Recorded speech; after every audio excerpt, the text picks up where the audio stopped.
Pero lo primero, aparte del agradecimiento de que estén todos ustedes aquí esta tarde y la satisfacción de reunirlos aquí en torno a la obra de don José Jiménez Lozano, le debo una disculpa pública. El día ha protestado de todas las maneras posibles, antes tomando el café y durante el rato que hemos compartido desde esta mañana que llegó de Alcazarén. Porque esta es una excepción que ha hecho don José. Nunca ha presentado un libro. De hecho, estaba un poco enfadado porque lo que quería hacer era más que nada una charla entre amigos. Todos los que le conocemos sabemos lo que desprecia las alharacas y la gloria del mundo literario y prefiere siempre sentirse como un regalador de historias. El escrito es extraordinario, tiene un gran interés. A Ortega se le ve ahí ya un poco doliente, como digo, menos gustoso de sí mismo, menos adornado, con menos ganas de anunciar novedades y vanguardias y menos todavía de participar en ellas. Todo en ese escrito que yo he conocido hace muy poco de Ortega tiene por tanto como un cierto aire de parinodia.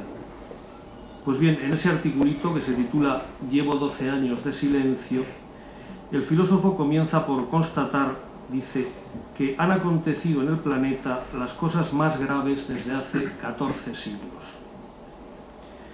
Y da a entender que esa tragedia de lo sucedido es lo que le ha sumido en tan largo silencio.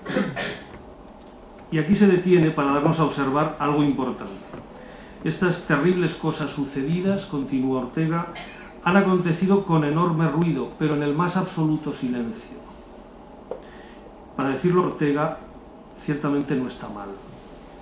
Así es que el heraldo de los tiempos nuevos, el viejo adalid de la ruptura radical con todo el pasado, se da cuenta ahora de las catástrofes que han sucedido y de que, para colmo, un elemento constitutivo de la tragedia de nuestro tiempo se encuentra en esa imposibilidad del decir, de decir la verdad, claro es, o la realidad que tanto monta.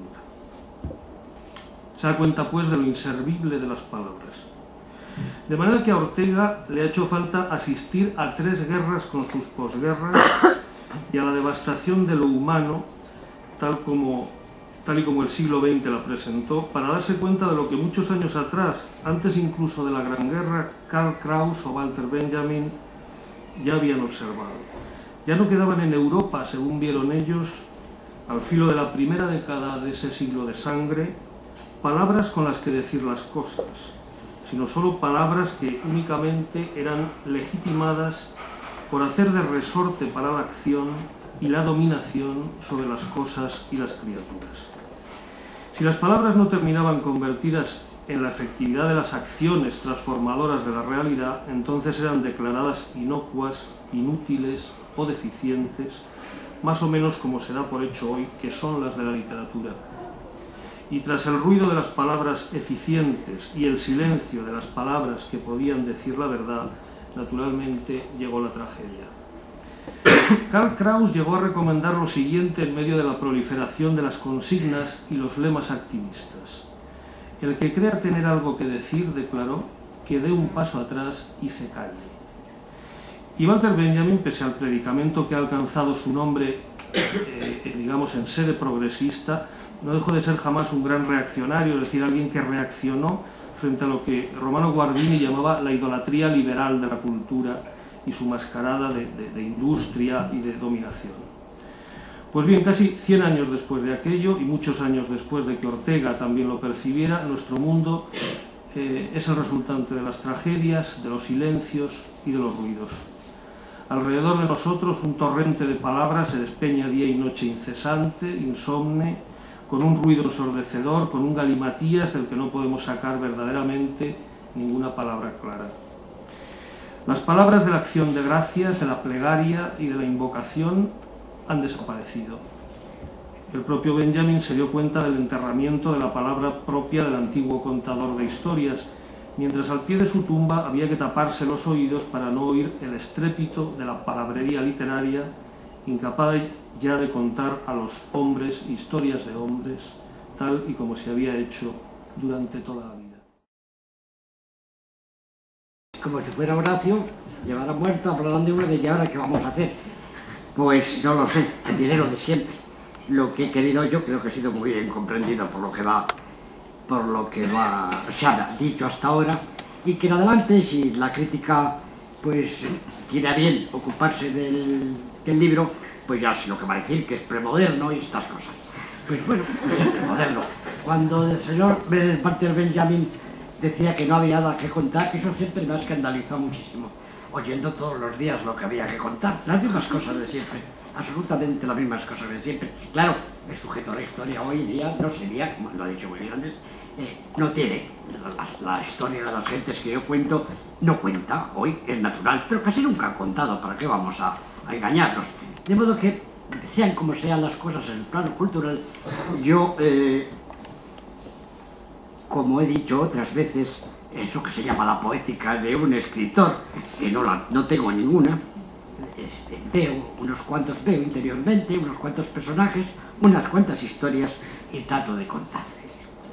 Como también he repetido, porque es una cosa muy importante, me parece, que decía Faulkner, que el escritor no necesita dos cosas. No necesita libertad, para nada, ninguna clase de libertad. La prueba está que unas grandes obras literarias están escritas en la cárcel. O sea, no necesita ninguna clase de libertad, ni económica, ni política, ni de ningún tipo. Y tampoco necesita ese sentido, o al contrario, debe desprenderse de él totalmente, el sentido demiúrgico de querer crear un mundo. Hay una carta de Eliot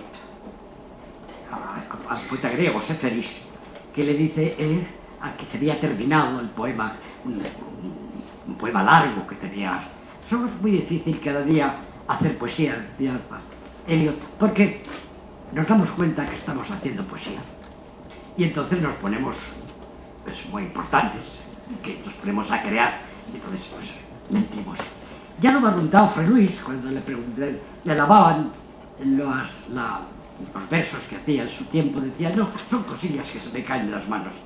Y era verdad, Fray Luis era un profesor de teología que se ocupaba de otras cosas, no precisamente de poesía, pero claro, era poeta. Bueno, eso de ser poeta también sería discutible. Él escribía versos y muy bien, y se le caían de las manos. Con eso quiero decir que pertenezco a esta familia de gentes que consideran que el mundo, a pesar de todos los desastres que ha dicho y que son verdad y que estamos tocando con la mano, bueno, continúa siendo hermoso, continúa teniendo gentes que padecen, que tienen esperanzas, que tienen ilusiones, y esto merece contarse, creo, por encima de todo.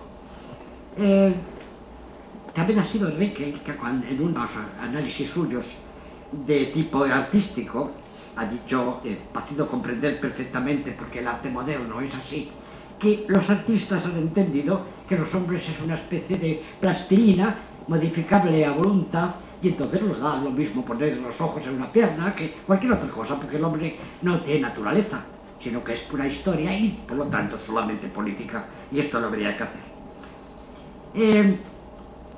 Sin embargo, mi mirada, de lo que alcanza, no alcanza otra cosa, sigue viendo hombres, y sigue viendo hombres sin diferencia de estos trastornos culturales. Por razones personales, de conocimiento de un amigo americano, vi una vez al señor Ignatieff, que es uno de los pontífices de la modernidad, y este señor me previno que nunca contara la vida de un campesino, ni tampoco la vida de los amores corrientes, ordinarios, ni tampoco nada del pasado. Entonces, ¿de qué voy a hablar? Pues no tengo que presentar. Sí, es preferible, pero esas cosas tienen un retintín que no debe sonar más. Es el colmo, ya ha habido muchas censuras en el mundo, una más, no, yo continúo haciendo lo que me dé la gana, no se lo dije, pero lo hago, naturalmente. Bien.